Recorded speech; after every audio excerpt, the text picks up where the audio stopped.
আসসালামু আলাইকুম। আমি জাফরিন সিদ্দিকা, জাফরিনের কথন থেকে আজকে একটি বিশেষ আ বিষয়ে আলোচনা করতে আসছি। সেটা হচ্ছে স্পেশাল নিডস বিশেষ করে আম যাদের নিউরোলজিক্যাল ডাইভার্সিটি বা নিউরোলজিক্যাল যাদের কিছু সমস্যা আছে, তাদের আ সেসব শিশুদেরকে বাইরে নেয়া বা নতুন জায়গায় ঘুরতে নেয়ার জন্য বা কোনো নতুন জায়গার সাথে পরিচিত করে তোলার জন্য কি করতে হবে সে ব্যাপারে আলোচনা করব। অবশ্যই সেটা আমার নিজের ছেলেদের সাথে আমার অভিজ্ঞতার আলোকে। কিছুদিন আগে লাবিবকে নিয়ে ওর বাবা আম একটা পিকনিকে গেল আরকি। তো তার বাবা পূর্ব অভিজ্ঞতা থেকে সে ঠিক করলেন যে তাকে কিছু আগে জানানো হবে না। পূর্ব অভিজ্ঞতা কি সেটাও আমি আপনাদের সাথে পরে আলোচনা করব। সেটা হচ্ছে যে তাকে আগে কিছু জানানো হবে না। কারণ হচ্ছে যে এতে সে আ ঘুমাবে না রাতে। ঘুমাবে না এবং না ঘুমালে পরের দিনকে সে ডিস্টার্ব করবে এবং বা কোনো উম কোনো অন্যরকম আচরণ করবে, কারো সাথে মেলামেশা করবে না। বিরক্ত করবে বা নিজেও বিরক্ত হবে। এইজন্য তার বাবা কোনোভাবেই রাজি হলেন না। যার জন্য আমি তাকে কোনো গল্পের ছলে বা ছবি দেখিয়ে তাকে জানাতে পারি নাই সে কোথায় যাবে। আমিও যে এ ব্যাপারে আ তার বাবাকে খুব দোষারোপ করব সেটাও না। কারণ হচ্ছে যে পূর্ব অভিজ্ঞতাও খুব একটা ভালো না। সে যাই হোক, তো লাবিবকে আ যেদিনকে পিকনিক হলো সেদিনকে সকালবেলা উঠিয়ে জানানো হলো, "তোমাকে পিকনিকে নিয়ে যাওয়া হবে।" তো পিকনিকে তার স্কুল থেকে সে যখন পিকনিকে গেছে সেটার ছবি তার মাথা থেকে চলে গেছে। কারণ হচ্ছে যে আ এটা অনেক বছর হয়ে গেছে। তার মাথায় যেটা আছে যে আমরা পূর্বে যে বেড়াতে গিয়েছি সেটা হচ্ছে হয় কোথাও রিসোর্ট এ গিয়েছি অথবা আমরা কক্সবাজার বা সিলেট এসব জায়গায় গিয়েছি। সেখানে নাইট স্পেন্ড হয়েছে, সুইমিং পুল থেকেছে। আ তো এরকম কিছুই যে পিকনিকে থাকবে না সেটা সে বুঝতে পারেনি। এবং আমরাও যেহেতু তাকে কোনো আইডিয়া দেই নাই, সে ওখানে যেয়ে প্রচন্ড রকম মিসবিহেভ করেছে এবং খুব বিরক্ত হয়েছে। আ স্বাভাবিকভাবে এটাকে আমি নিজেদের দোষী বলব। তো স্বাভাবিকভাবে সে সুইমিং পুল পায়নি বলে সে প্রচন্ড রকম রাগ দেখিয়েছে। আম কারো সাথে মেলামেশা করেনি। এবং ওর বাবা শেষে ওকে এক কোণায় নিয়ে বসেছিলেন যেখানে ভিড়ভাট্টা কম।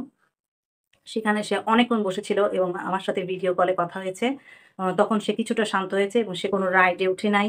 আম আ পার্ক ছিল আরকি ওখানে একটা। তো ওই পার্কে কোনো রাইডে উঠে নাই, স্পিড বোটে উঠে নাই। সে উম স্পিড বোট ছিল না বোট ছিল আরকি। সেগুলাতে কিছুতে উঠে নাই। শুধু তাকে যে ব্যাটারি গাড়িগুলা যেগুলা হয় সেগুলাতে তাকে চড়ানো হয়েছে। এই আরকি তার পিকনিকের বৃত্তান্ত এবং সে খুবই বিরক্ত ছিল। বাসায় এসেও সে খুবই আ বিরক্ত ভাব দেখিয়েছে।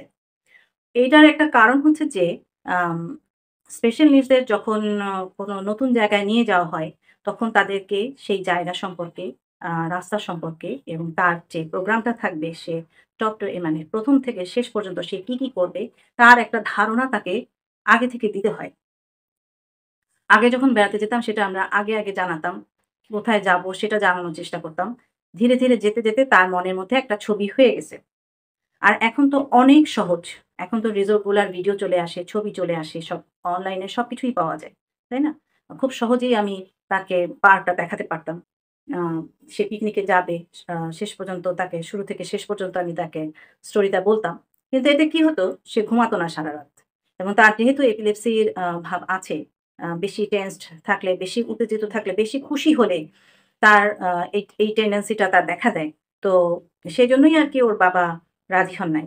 কিন্তু সেটার খেসারতটা ভালো হয়নি আরকি।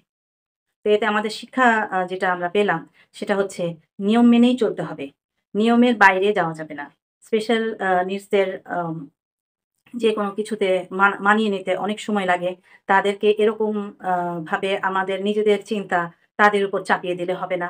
তাদেরকে যেটা সায়েন্টিফিক আ নিয়ম যেটা সবাই যেটা আগে অনুভব করেছে যে এভাবেই আ তাদেরকে জায়গা সম্পর্কে পূর্ব ধারণা দেয়া, তাদেরকে গল্প বলা এবং কিভাবে আ সব আ তার সময়টা, দিনটা কিভাবে কাটবে, সে ব্যাপারে আগে যদি তাদেরকে পূর্ব ধারণা দিয়ে দেওয়া হয়, তাহলে তারা এতটা arrogant বা aggressive বা বিরক্ত যেটাই বলেন না কেন, তারা নাও হতে পারে। হতেও পারে, নাও হতে পারে। কিন্তু সম্ভাবনা থেকে যায় কম হওয়ার। তো সে যাই হোক, আমি এখন আপনাদের সাথে আলোচনা করব আলোচনা করব, মানে আমি আপনাদেরকে জানানোর চেষ্টা করব যে এই ধরনের বাচ্চাদের, এই ধরনের মানুষদের কোনো নতুন জায়গায়, নতুন পরিবেশে নিতে হলে কি পদক্ষেপ নিতে হয় এবং কি সাবধানতা অবলম্বন করতে হয়। নতুন জায়গায় ছবি বা ভিডিও দেখিয়ে বাচ্চাকে পরিচিত করে তুলুন প্রথমে। একটি ছোট গল্প তৈরি করে নতুন জায়গায় ধারণা দিন, যাতে তারা মানসিকভাবে প্রস্তুত থাকতে পারে। উদাহরণ হিসেবে আ যদি আপনি তাদের চিড়িয়াখানায় নিয়ে যেতে চান, তাহলে চিড়িয়াখানার ছবি, ভিডিও অথবা কিছু গল্প তাদেরকে শোনাতে পারেন। তাদের প্রিয় খেলনা বা কমফোর্ট আইটেম সাথে নিন, যা তাদের মানসিক সান্ত্বনা দিতে পারে। এটি একটি নিরাপদ স্থানে রাখুন, যাতে যেকোনো সময় হাতের নাগালে থাকে। যেমন খাবার, পানীয়, জরুরি ওষুধপত্র সাথে রাখুন, যাতে যেকোনো প্রয়োজনে হাতে থাকে। যদি বাচ্চাটি নির্দিষ্ট খাবার পছন্দ করে, সেই খাবারটি সাথে তাদের সামনে যেন রাখতে পারেন, সেই ব্যবস্থা করুন। নতুন জায়গায় রুটিন সম্পর্কে তাদেরকে অবহিত করুন। কোথায় যাবেন, কখন যাবেন, কতক্ষণ থাকবেন তা আগে থেকেই জানান। যেমন ধরেন গিয়ে যদি কোনো রিসোর্টে থাকেন, তাহলে সে প্রথমে সেখানে যেয়ে কী করবে, সেখানে পার্ক দেখবে না সুইমিং পুল আছে বা খেলার মাঠ আছে, দোলনা আছে, এই ধরনের বিষয়গুলো তাদেরকে অবহিত করুন এবং তারা কোথায় বিশ্রাম নেবে সেই বিষয়গুলোও তাদেরকে জানান। যাত্রার আগে বাচ্চাকে মানসিক প্রস্তুতির জন্য কিছু সময় দিন। প্রয়োজনে গাড়িতে অথবা পথে কোনো আরামদায়ক ব্রেক নিন।